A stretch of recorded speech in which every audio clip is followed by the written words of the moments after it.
বজ্রপাত হলে উঁচু গাছপালা বা বিদ্যুতের খুঁটির নিচে আশ্রয় নেওয়া যাবে না। ধান ক্ষেত বা বড় মাঠে থাকলে তাড়াতাড়ি নিচু হয়ে যেতে হবে। বজ্রপাত হওয়ার উপক্রম হলে কানের আঙুল দিয়ে চোখ বন্ধ করে নিচু হয়ে বসতে হবে, কিন্তু মাটিতে শুয়ে পড়া যাবে না। বাড়ির ছাদ কিংবা উঁচু স্থানে থাকলে দ্রুত সেখান থেকে নেমে যেতে হবে।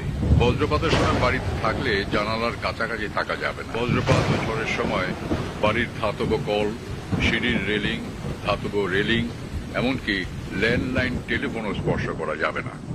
বজ্রপাতের সময় বৈদ্যুতিক সংযোগযুক্ত যেমন টিভি, ফ্রিজ, কম্পিউটার জাতীয় যন্ত্রপাতি সুইচ বন্ধ করে এগুলোর প্লাগ খুলে ফেলতে হবে। বজ্রপাতের সময় নদী, পুকুর, জলাবদ্ধ কোনো স্থানে থাকা যাবে না। কয়েকজন মিলে খোলা কোনো স্থানে থাকাকালীন সময় বজ্রপাত শুরু হলে প্রত্যেককে 50 থেকে 100 ফুট দূরে সরে যেতে হবে।